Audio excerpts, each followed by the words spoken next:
Lo hemos olvidado, pero la crisis del COVID y el desbordamiento de varios sistemas de salud en los epicentros de la pandemia, en Italia, en Nueva York, en Madrid todavía no da abasto frente a la epidemia. o en Guayaquil, El país tiene una de las tasas más altas de coronavirus en América Latina. Y algunos... nos hicieron ver que invertir en salud, prevenir y estar preparados para cualquier emergencia sanitaria es una cuestión de vida o muerte. Tenemos 5 días esperando, lo hemos cansado de llamar al 911 y lo único que los cogen y los dicen es que por favor, que ya esperen, que ya lo están solucionando y están coordinando, que esperen unos minutos, que esperen una media hora, 2 horas, pero ya estamos cansados de esperar. Se dijo hasta el cansancio que la pandemia era igualadora, que el virus no distinguía entre ricos y pobres, pero la emergencia demostró las desigualdades que sufren los más vulnerables y que ningún sistema de salud estaba preparado para lo que tuvimos que enfrentar. ¿Qué está pasando en el sistema de salud pública del país? No retiran a los muertos de las casas, los dejan en las veredas, caen frente a hospitales, nadie los quiere ir a recoger. ¿Qué pasa con nuestros enfermos también? Las familias deambulan por toda la ciudad tocando puertas para que los atienda o los reciba un hospital público donde ya no hay camas, les cierran las puertas y los dejan afuera. La pandemia fue un evento extraordinario que necesitó medidas extraordinarias. Pero las brechas en el acceso y la calidad de la salud son un problema que enfrentamos cada día. Una desigualdad que nos acompaña desde antes de nacer, pasando por la nutrición y la prevención, hasta enfermedades que pueden llegar a ser catastróficas. ¿Cómo mejorar nuestros sistemas sanitarios y cerrar las brechas en salud? ¿Cómo nos afectan esas desigualdades desde que nacemos hasta que morimos y por qué es tan importante reducirlas? ¿Cómo invertir mejor unos recursos escasos cuando los gastos sanitarios crecen en todos los países? Esto es Pensar la Igualdad, la primera serie del podcast Voces en Acción de Academia Vid, con investigaciones de frontera y posibles soluciones por un futuro más próspero e igual. Soy Ana María Ibáñez Londoño, del Banco Interamericano de Desarrollo y miembro de la CIR. Y yo soy Andrés Sanín, periodista en el terreno. No dejen de suscribirse a nuestro canal de Voces en Acción, www.spreaker.com/show/Voces en Acción. Hoy haremos un diagnóstico de las desigualdades en la salud desde la concepción hasta la muerte. Hablaremos de los sistemas de salud y de cómo poder seguir reduciendo las brechas en el acceso, la prevención y la calidad de la salud. Para eso nos acompañan 3 expertos en salud y coautores de la CIR. De esta manera nos cuentan cómo empezaron a estudiar la desigualdad en salud. Yo soy Antonella Bancalari. Todo empezó un poquito con mi exposición a trabajo de campo en zonas rurales de Perú, en los Andes.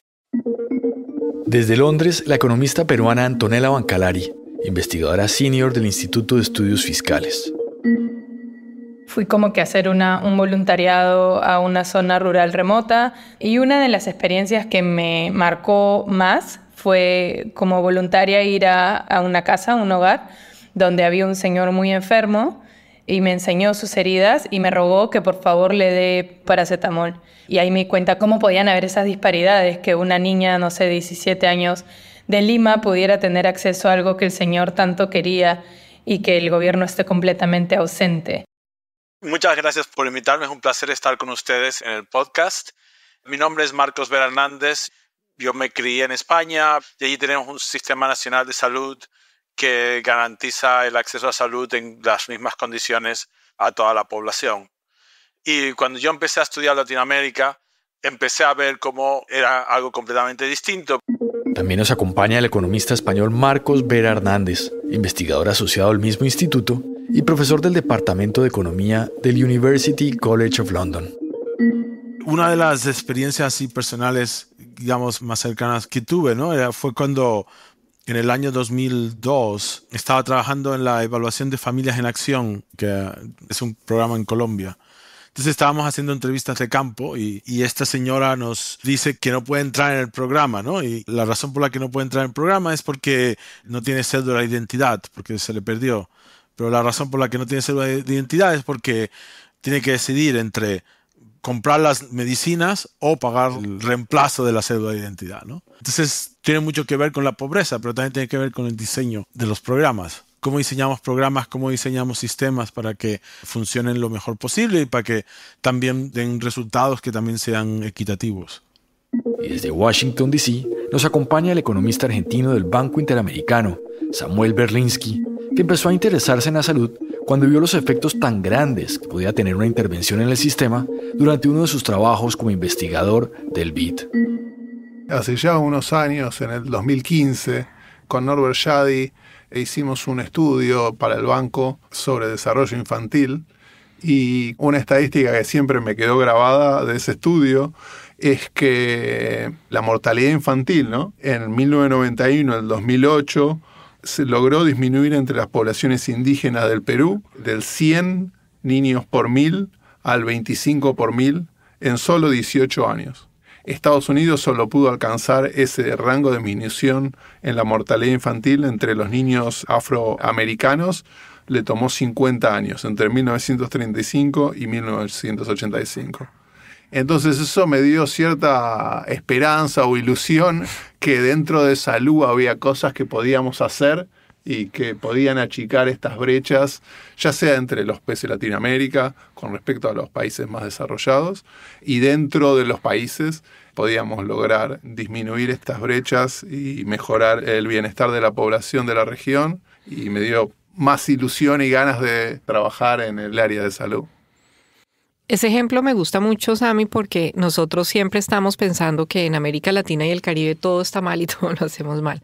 Pero realmente hay claros y oscuros, ¿no? Y tenemos unos casos de éxito y hemos hecho cosas que realmente son a veces impresionantes y son importantes. Y en salud hay varios casos de éxitos. Vamos a hablar hoy de 2 capítulos que ustedes hicieron. Los hicieron con Antonella Bancalari, Marcos Vera, Giancarlo Buitrago, Dolores de la Mata y María Fernanda García. Y son 2 capítulos que a mi juicio son un aporte muy importante porque comparan las condiciones de salud en muchísimos países de la región, en 16 países. Y uno de los ejercicios que hacen estadísticos es que miran las brechas que se dan a lo largo del ciclo de vida de una persona. Si hiciéramos un paralelo entre una persona de altos ingresos y una persona de bajos ingresos y miráramos todo este ciclo de vida, ¿cuáles serían las mayores desigualdades en salud? Donde observamos las mayores disparidades de salud es en la infancia y la adolescencia. Y aunque existen disparidades en la edad adulta, son menos marcadas. Sobre todo dentro de los niños hay una carga muy desafiante de malnutrición infantil, donde hay desnutrición crónica dentro de los más pobres y por otro lado hay sobrepeso dentro de los más ricos. Y se ven bien estas diferencias en forma geográfica. En las zonas rurales es donde observamos una mayor prevalencia de esta malnutrición crónica, y en las zonas urbanas, sobre todo las zonas marginales urbanas, encontramos este problema de sobrepeso. En la mortalidad infantil nosotros tenemos mucha heterogeneidad en los países, continúa siendo alta para América Latina y el Caribe, y tenemos países como Haití, donde tenemos una mortalidad de 56 muertes por cada 1000 niños, que es preocupantemente alta. Y lo que se encuentra, y lo que encuentran ustedes en el capítulo, es que hay una correlación muy grande entre la mortalidad infantil y el ingreso. ¿Por qué no nos explican esto? ¿Por qué tenemos esos niveles de mortalidad infantil alta todavía? ¿Y por qué hay esa correlación tan alta entre el ingreso de los países y la mortalidad infantil? La mortalidad infantil es bastante alta efectivamente en la región. Encontramos que es más o menos 25 muertes por cada 1000 niños, y eso es 5 veces el promedio de los países de la OECD. Ahora, dentro de los países obviamente hay unas desigualdades muy marcadas. Por ejemplo, en Guyana y en Bolivia es donde encontramos las brechas más grandes, al igual que Haití. Y en estos países la mortalidad infantil para los padres menos educados es más de 3 veces la de los padres más educados. ¿A qué se debe la mortalidad infantil en la región? Se debe a diferentes necesidades básicas que no están cubiertas. Por ejemplo, muchísimo de las enfermedades neonatales o perinatales, ¿no?, se deben a el inadecuado acceso a agua segura y a servicios de saneamiento adecuados, donde se maneja bien el efluente para que no afecte a las comunidades y no transmita enfermedades infecciosas, al igual que los hábitos de higiene y de lavado de manos. Algo que la región ha empujado muchísimo en las últimas décadas es en construir proyectos de agua y saneamiento, pero aún tenemos millas que recorrer para poder hacerlo efectivamente. Por ejemplo, en mi investigación yo encuentro que no se cubren bien los proyectos y eso genera aún más mortalidad infantil si es que estos no se completan, los proyectos de agua y saneamiento. Entonces tenemos que completar los proyectos y luego la otra milla que tenemos que correr es conectar a los hogares, es estimular la demanda de estos servicios de agua y saneamiento para que no se continúen esparciendo las enfermedades infecciosas, sobre todo en los lugares más poblados y periurbanos, donde hay mayor densidad poblacional y estas enfermedades se pueden transmitir más a los niños que son muy vulnerables a deshidratación y mueren. Otro aspecto que la región ha hecho buenos avances, pero aún hay que seguir empujando, es en el tema de cuidado perinatal, porque si el niño nace ya bastante débil, con bajo peso al nacer, es más susceptible a morir por enfermedades infecciosas en los siguientes años de vida. Entonces los controles postnatales también son muy importantes y obviamente el tema de nutrición, ¿no? Una nutrición adecuada, una lactancia siguiendo los estándares internacionales de lactancia absoluta, sobre todo considerando que si el agua no es segura y el agua está contaminada, hay muchísimos casos en donde los niños mueren porque no han estado protegidos, digamos, por la lactancia, sino han estado expuestos a agua contaminada. Las brechas en salud entre las zonas rurales y urbanas también tienen efectos en la nutrición y pueden ayudar a explicar lo que los expertos en salud llaman una doble carga nutricional. Y aquí quiero entonces adentrarme también y hablar un poco sobre desnutrición infantil. Y quería preguntarte entonces, Marcos, sobre eso. Tenemos lo que se llama una doble carga nutricional, en la cual tenemos los problemas propios de los países en desarrollo y los problemas propios de los países desarrollados. Es decir, tenemos unos altos niveles de desnutrición infantil, pero además tenemos sobrepeso infantil. ¿Por qué está sucediendo eso? Efectivamente, la desnutrición infantil sigue siendo un problema muy importante en la región. En nuestro análisis, del que pudimos utilizar datos de 17 países, encontramos que en media, en esos 17 países, la tasa de desnutrición infantil es más de 2 veces mayor en los hogares con padres pocos educados que en aquellos hogares donde los padres están más educados. También hay un aumento en las tasas de sobrepeso infantil. Para estos mismos países, encontramos que en media como 7% de los niños tienen sobrepeso. Por lo tanto, estamos ante el problema que llamamos doble carga de problema nutricional. Pero es interesante que, digamos, la dirección de causalidad es distinta. Como comentaba, en el caso de desnutrición infantil, son los niños de padres menos educados los que tienen mayor tasa de desnutrición infantil. En general, sobrepeso infantil va al contrario. Son los niños de padres más educados los que tienen una mayor tasa de sobrepeso infantil. ¿A qué se deben las causas? Nosotros encontramos que la educación, la renta, la residencia, el lugar de residencia, son factores muy importantes que explican esta desigualdad en las tasas de desnutrición, incluso más, por ejemplo, que pueda ser el acceso a los sistemas de salud. Una de las cosas interesantes es que la desnutrición infantil tiende a ser mayor en las zonas rurales, pero por el contrario, el sobrepeso infantil tiende a ser menor en las zonas rurales. Esto un poco apunta a la importancia que puede tener cambios en dieta y cambios en ejercicio físico o en rutinas que puedan estar ligados a procesos de urbanización y a procesos de crecimiento. Cuando seguimos en el ciclo de vida ya más hacia la adolescencia, las mayores disparidades aparecen sobre todo para las mujeres, donde observamos unas altas tasas de fertilidad en la edad adolescente, con embarazo infantil y en muchos de estos casos no deseados. La tasa es alta, desgraciadamente, para todos en la región, pero es más alto para aquellos que vienen con un gradiente socioeconómico más bajo. Adolescentes diversos en caricatura opinan: nosotros mantenemos relaciones sexuales. Sí, Lo hacemos y por eso necesitamos información. Cada año en Argentina se registran más de 70.000 nacimientos de embarazos de niñas y adolescentes. Es demasiado. Casi 200 nacimientos por día. Y miren esto, 7 de cada 10 embarazos son no intencionales. Ah, sin querer. 7 de cada 10. ¿Qué? O sea, ¿qué? Eso porque no nos dicen los derechos que tenemos. Por eso es más que necesaria la educación sexual integral. Para que contemos con información clara para poder decidir. Bueno, pero ¿en qué contexto podemos decidir? Y claro, no es tan sencillo. Yo puedo decidir, siempre y cuando me garanticen el acceso a métodos anticonceptivos.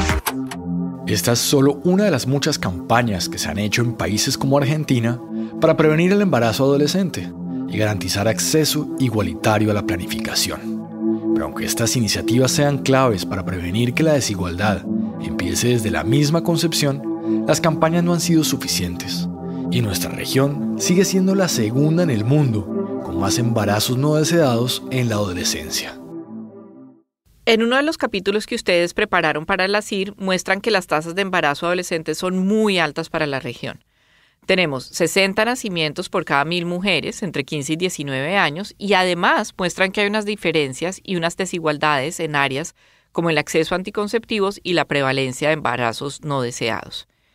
Esto pese a que las mujeres han venido educándose más y en este momento las mujeres son más educadas que los hombres. ¿Podrían decirnos quiénes son las personas más afectadas por estas inequidades en salud reproductivas y qué factores consideran que están detrás de estas desigualdades tan grandes? Sí, efectivamente, durante las últimas décadas, por más que ha habido una mejora en términos de embarazo adolescente, todavía quedan muchísimas brechas por cerrar. Por ejemplo, hay brechas que son en algunos países grandes como 20 puntos porcentuales entre las mujeres de padres más educados versus las de padres menos educados, ¿no? Algunas con padres, por ejemplo, que han tenido posgrado tienen una prevalencia muchísimo más baja de embarazo adolescente.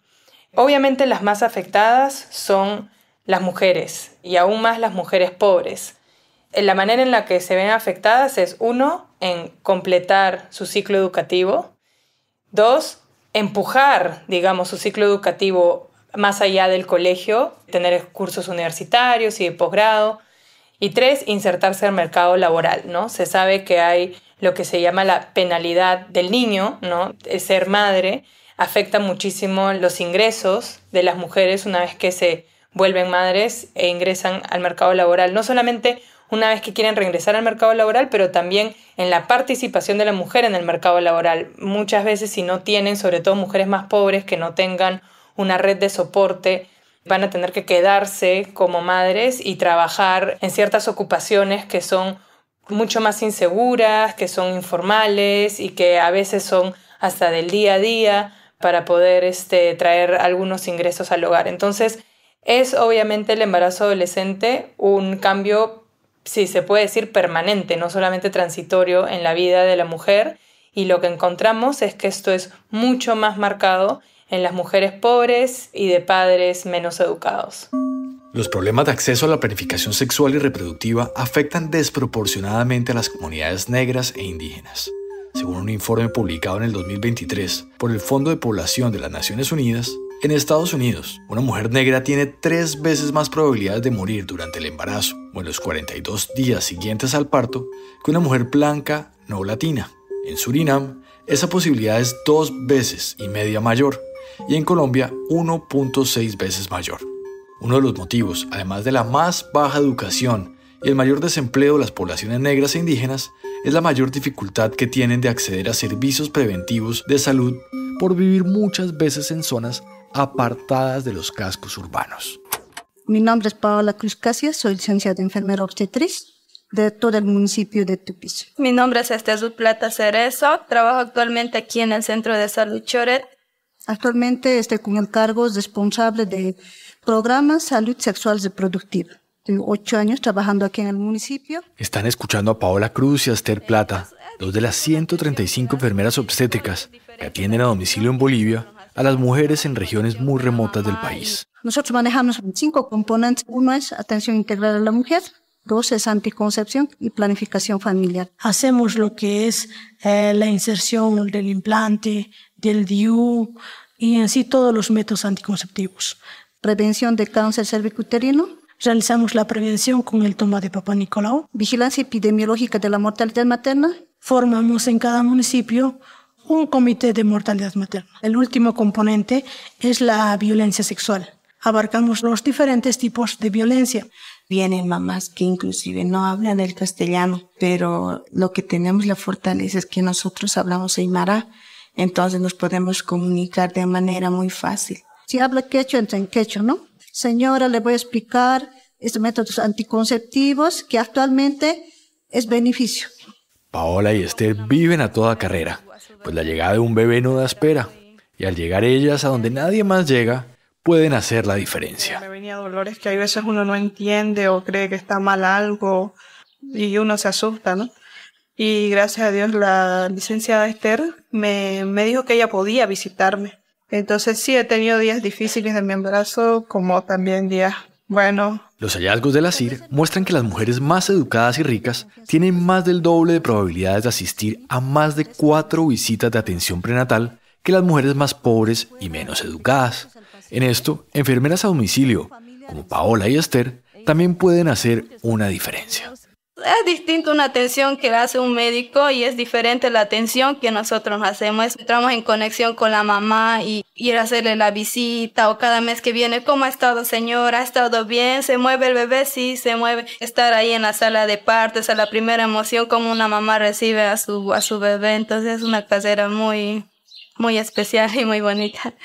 Enfermeras como ellas, con su cercanía y sensibilidad, han logrado prevenir embarazos adolescentes con educación sexual, evitar cerca del 80% de muertes maternas, prenatales y neonatales, y proporcionar hasta el 90% de la atención primaria a mujeres y a recién nacidos. Cuando vos agarras y nace el niño y lo tienes entre tus brazos, es después un sentimiento de alegría, ¿no? Que vos dices, ay, hice algo bien en la vida. Ya hemos visto que los menores niveles de educación e ingresos llevan a mayores riesgos de embarazos en la adolescencia, a mayor mortalidad materna e infantil y a peores niveles de nutrición que afectarán el desarrollo cognitivo, las competencias socioemocionales de un niño y luego el desempeño educativo y laboral. Sin embargo, las desigualdades siguen en la edad adulta con los mayores riesgos de sufrir quebrantos de salud que habrían podido prevenirse. Las enfermedades cardiovasculares, el cáncer y las enfermedades en la adultez están relacionadas generalmente con el estilo de vida, con cómo uno come, si uno fuma, si uno bebe, si uno hace ejercicio, etc. Y ahí tal vez en los países más ricos, los más ricos se pueden diferenciar más, digamos, del resto, ¿no?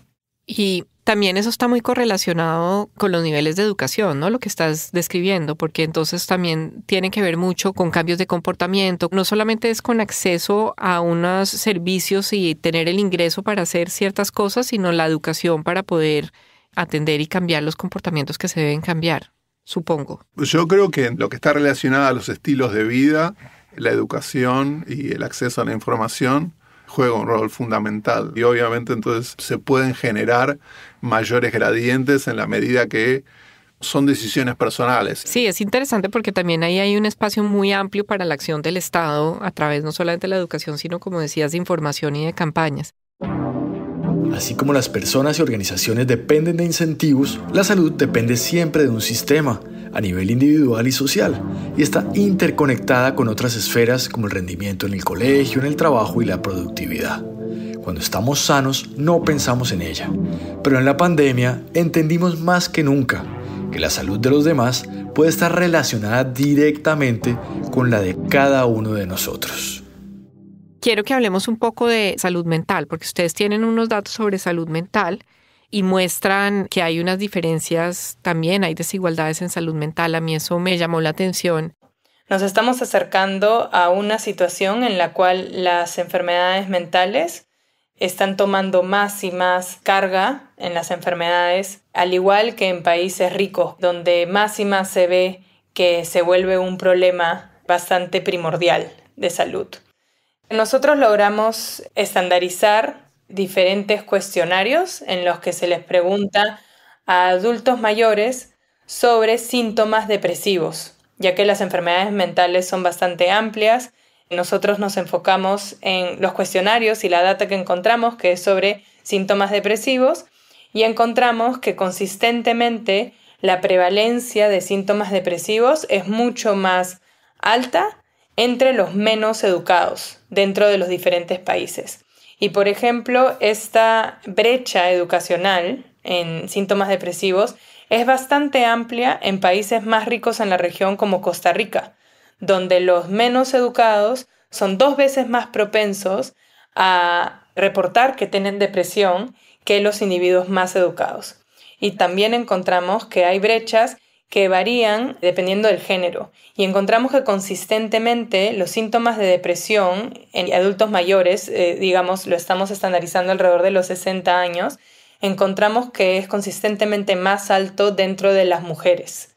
Y la brecha de género en este indicador de salud mental es mucho más grande, favoreciendo a los hombres, digamos, en Paraguay, por ejemplo. Luego también encontramos algunas disparidades espaciales y vemos que efectivamente esto es un problema más concentrado en las ciudades. Tenemos alguna data de ciudades grandes de Latinoamérica y encontramos que la prevalencia de enfermedades mentales es alta y es un tema que la región más y más va a tener que hacerse cargo y los sistemas van a tener que incorporar más y más este aspecto de la salud que en las últimas décadas no hubo mucha atención al tema y a la importancia de las brechas que se pueden presentar. En la mayoría de países del mundo, la salud es un derecho universal. Sin embargo, la mejor calidad de acceso puede depender del sistema de salud que tenga cada país y de qué tanto pueda una persona costear de su bolsillo o no lo que el sistema no le cubra. Otra cosa que ustedes analizan, que lo hacen de manera muy detallada, es los distintos modelos de los sistemas de salud en la región y analizan las desigualdades que pueden surgir debido a esos modelos de salud. Creo que es un tema que es muy importante para la región. La discusión sobre los modelos de salud suele ser muy cargada de emociones y de ideología y de las preocupaciones que significa la pérdida de beneficios. ¿Podrías explicarnos cuáles son esos 3 principales modelos de salud de una manera muy resumida y su prevalencia en la región? O sea, cómo se están usando los distintos modelos en la región. Y también explicarnos si realmente uno puede decir que hay una correlación entre el modelo de salud que se tiene en el país y las desigualdades en salud que se ven en la población. Sí, esa es una de las preguntas más difíciles, no solo de este trabajo, sino de cualquier trabajo que va a entender los sistemas de salud, y la verdad que el contexto en esto es muy importante. Pero vale la pena hablar de estos sistemas de salud. Por un lado está lo que llamamos el modelo de Beveridge, que todo el mundo lo conoce como el modelo inglés del NHS. Y en ese modelo hay un asegurador público y la gente contribuye al sistema de salud por los impuestos que pagan o por una parte de plata que le sacan de la nómina salarial, y hay una serie de proveedores públicos al que todo el mundo puede acceder. En la región, los países que están más cerca de ese sistema es Brasil y Costa Rica, en cierta forma. El otro sistema, otro modelo, es el de Bismarck. Y en el modelo de Bismarck lo que pasa es que las entidades que aseguran no hay una sola única, ¿ok? Y yo me vinculo a una entidad de aseguramiento a través de la contribución que hago a esa aseguradora, ¿no?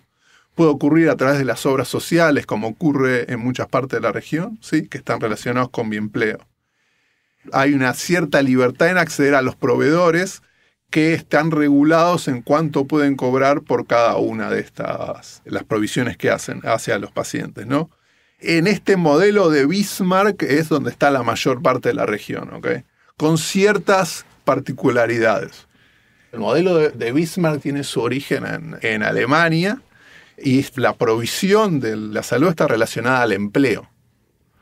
Entonces, una cosa que ocurre en la región es que hay una parte importante de la población que tiene empleo formal y una parte importante de la población que tiene empleo informal. La pregunta es cómo acceden al sistema de salud aquellos que tienen empleo informal en un sistema de este tipo de Bismarck, donde a mí me toman una contribución que está relacionada a mi empleo y que me hace posible participar del seguro, pero el que está en el sistema informal no hace esa contribución. Entonces, diferentes países de la región resuelven ese problema de diferentes formas, ¿okay?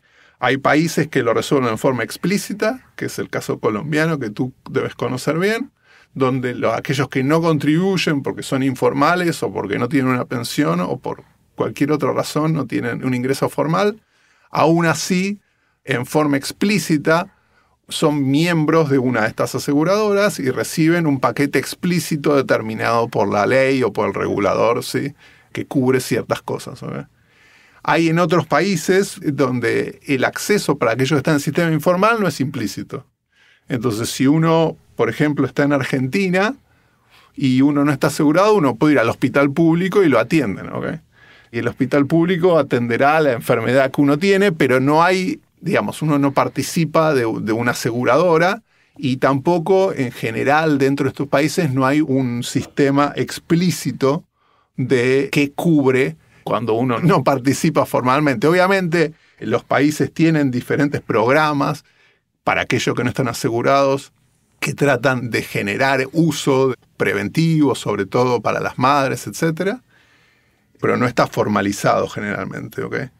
Entonces, la mayor parte, si tú quieres, de la desigualdad se genera en este acceso, en cierta forma, inequitativo al sistema de salud, entre aquellos que están en el sector formal o informal de la economía y aquellos que están en el contributivo o no contributivo.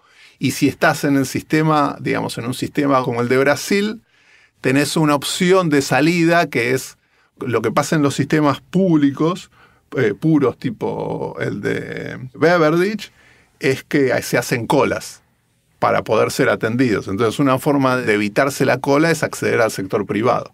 Entonces ocurre que paralelamente, generalmente la gente con mejores ingresos tiene acceso al seguro privado, ¿ok? O lo paga de bolsillo si necesita verse y hay demasiada cola. Entonces se generan inequidades que están relacionados a que cuando los sistemas de salud por alguna razón no cubren a las personas, la gente termina pagando de bolsillo por la atención, ¿ok?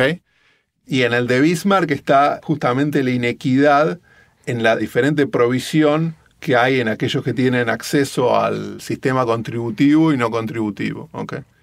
Depende de cómo se implementa, depende de las necesidades, depende de la dispersión geográfica que tiene un país, si es un país pequeño, si es un país geográficamente muy grande y es difícil acceder a un montón de otros servicios, si uno de estos sistemas puede o no ser mejor para disminuir la inequidad en el acceso a los servicios de salud.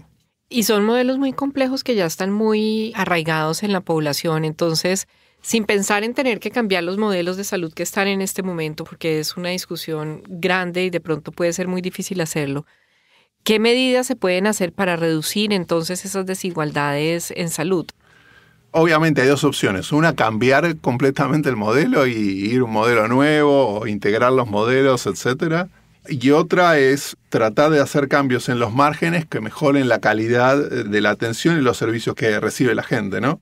En ese sentido, una de las cosas que genera mayor inequidad es la segmentación. Mientras más segmentado está el mercado, mientras más segmentado es el acceso, generalmente los ricos terminan teniendo acceso a mejores servicios que los pobres, que viola esta idea de equidad en el acceso a la calidad de servicios, ¿no?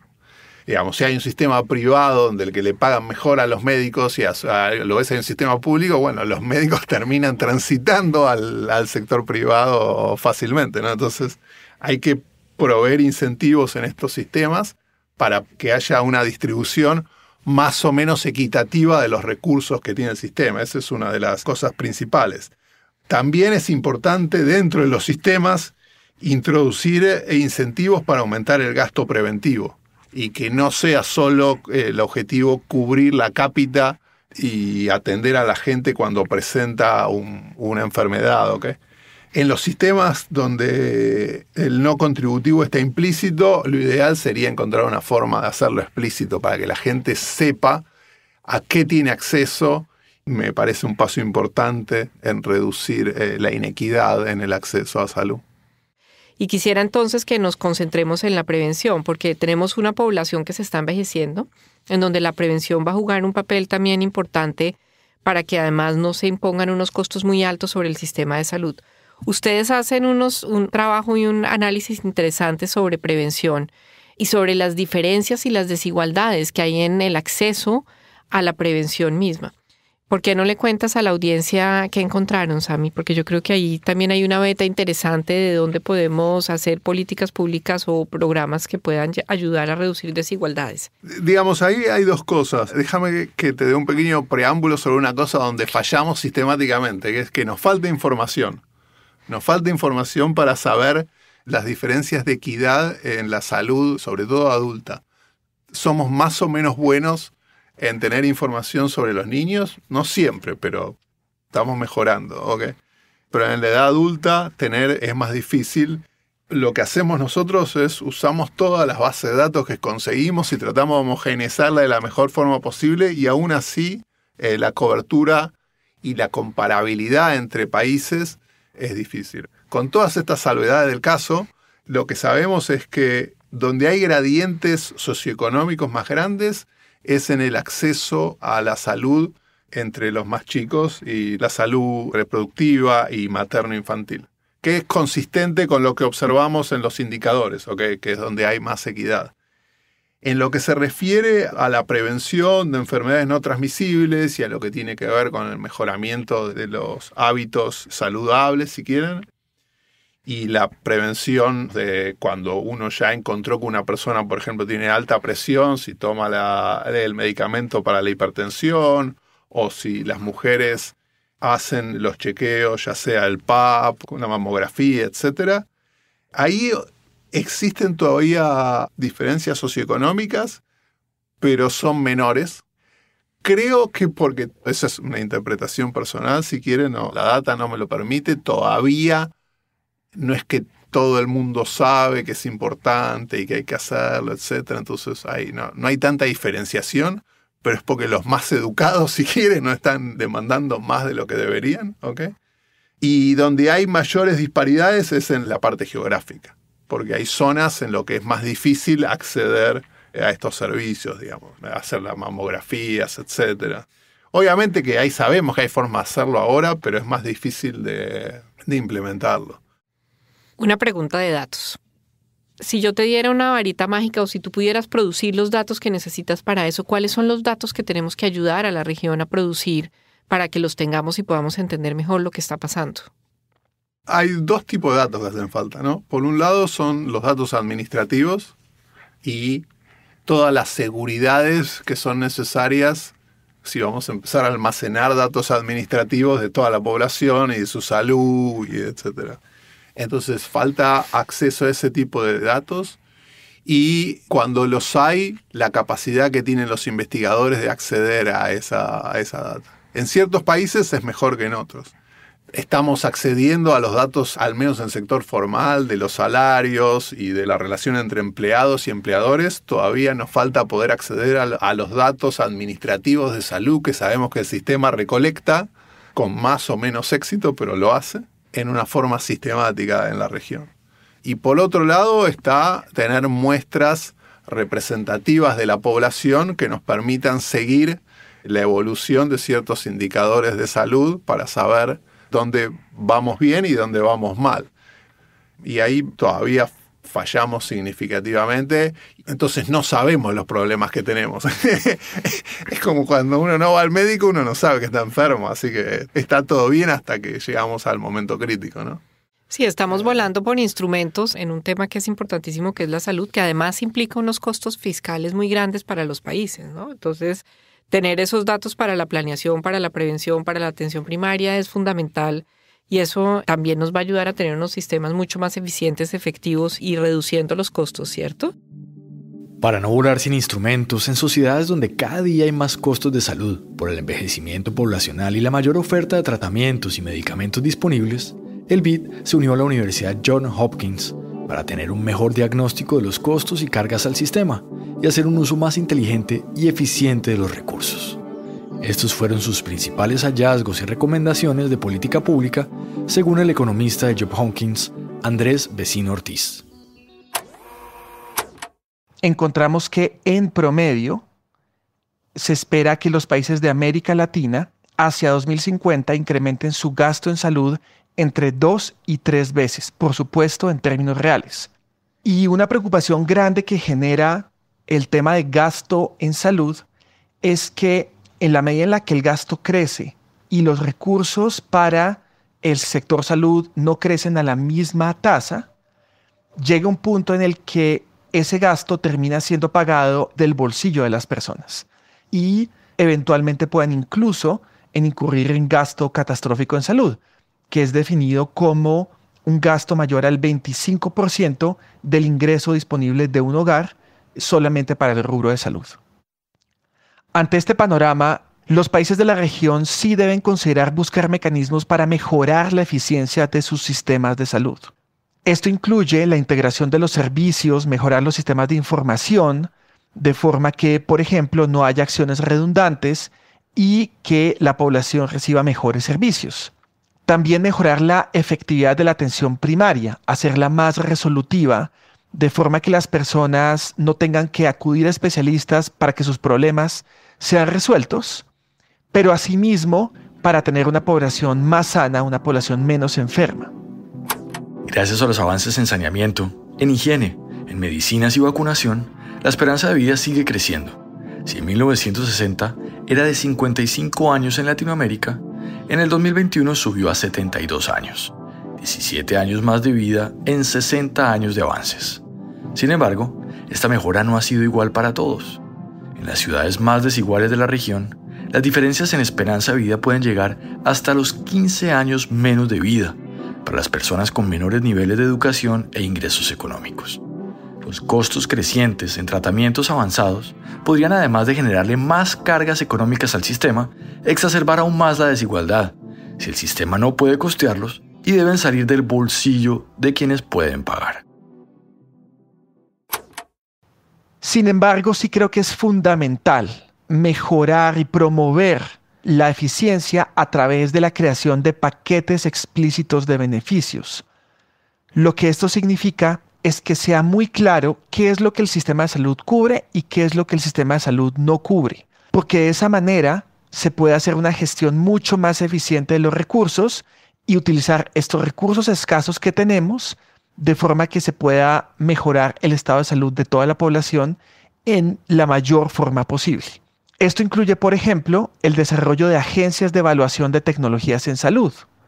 Estas agencias básicamente lo que hacen es evaluar muy concienzudamente cuáles son las tecnologías que generan gasto, pero que también mejoran los desenlaces en salud de la población y qué tipo de tecnologías son costosas, pero realmente no lo hacen.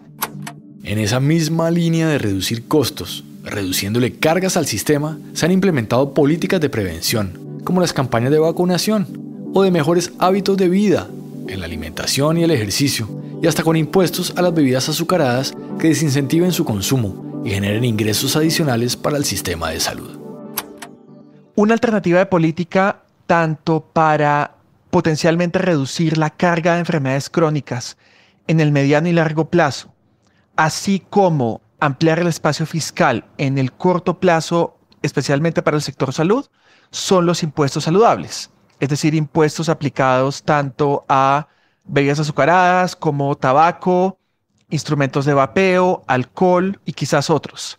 Lo importante de esos impuestos es que sean diseñados en forma adecuada, es decir, que la carga impositiva sea la apropiada para reducir consumo por un lado, para generar recursos por el otro. Quiero cerrar entonces con una pregunta que es muy importante y es ¿por qué nos importa? ¿Cuáles son los efectos directos e indirectos de estas brechas en salud, en indicadores y en acceso a salud en la población y por qué debemos abordarlas? Nos debe importar mucho y desde dos perspectivas distintas.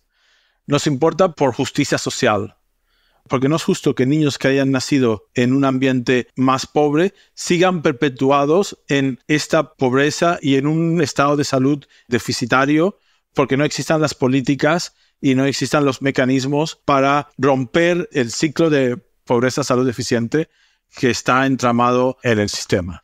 Y también nos importa desde un punto de vista de eficiencia, porque la enfermedad lo que hace también es depreciar el capital humano. hace que la sociedad no consiga extraer el potencial y la productividad que hay en cada uno de nosotros debido a una salud deficitaria. Con lo cual, mejorar la salud de cada individuo también es una mejora para el resto de la sociedad. Un aspecto muy importante en cuanto a salud es el hecho de que existen externalidades. Lo que le pasa a un ciudadano me afecta a mí, ¿no? En términos de enfermedades transmisibles, como en COVID, nos queda bastante claro que no importa cuál es tu estatus socioeconómico, tú te puedes ver afectado por cómo está tu vecino, tu compatriota. Entonces, obviamente, te importa que la sociedad en general esté saludable. Para términos de enfermedades no transmisibles, también hay ciertas externalidades, como el hecho de que si hay niños con problemas crónicos que no fueron prevenidos de manera temprana, como asma, que están sufriendo y no pueden ir al colegio, eso afecta en general el rendimiento académico de otros niños, eso genera, tal como decía Marcos, la acumulación y la formación de capital humano desde manera temprana, y eso afecta la productividad más adelante del país, de la región como una, y ya en la adultez, términos de problemas ya crónicos y factores de riesgo que no permitan ser eficiente en el trabajo y contribuir más a la sociedad, como hablábamos en el tema de salud mental, obviamente nos afecta a todos. Somos colegas en el trabajo, si es que un colega se enferma frecuentemente, obviamente otros asumen la carga. Entonces, obviamente una sociedad en términos generales sana es una sociedad que puede prosperar y es algo que tenemos que ser conscientes de la importancia de asegurar eso a lo largo del ciclo de vida, desde los primeros años hasta ya de mayores, donde obviamente también tenemos que empezar a pensar en el cuidado de los adultos mayores. Eso es un tema también de política que se tiene que pensar porque también hay desigualdades, hay necesidades mayores y una PEA, ¿no?, saludable y productiva es lo que va a ayudar a sostener a los adultos mayores. Y yo cerraría diciendo además que algo importante que dijo Marcos es por justicia social, ¿no? La salud es una precondición para que todos podamos estar bien, para que podamos estar bien en la sociedad y para que podamos compartir y para poder vivir tranquilamente y sentir desigualdades en el acceso a salud realmente le da en el centro a la viabilidad de lo que es una sociedad. Entonces es fundamental. Muchas gracias por acompañarnos hoy en nuestro episodio de Pensar la Igualdad en un tema que es de primera importancia, la salud. La salud nos afecta en todas las dimensiones, a nivel individual y a nivel social, y es clave en garantizar que un niño o una niña pueda desarrollar sus capacidades cognitivas con buena nutrición, no tener muchas ausencias en el colegio y contar con un ambiente sano en el aula y así desarrollar todo su potencial. Ese, uno de los grandes motores para salir de la pobreza y reducir las desigualdades, es precisamente el tema del que hablaremos en nuestro próximo episodio. Pensar la Igualdad es una serie del podcast Voces en Acción. No dejen de suscribirse a nuestro canal de Voces en Acción, www.spreaker.com/show/Voces en Acción.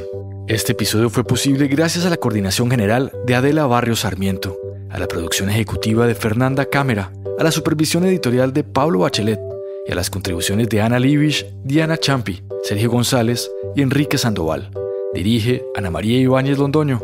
Los libretos y reporterías son de Andrés Sanín, con edición de Valentina Contreras y fact-checking de Salvador Traetino. La música original es de Ignacio Herbojo y la mezcla de sonido y edición de Caja Mágica. Gracias por escuchar. Hasta la próxima.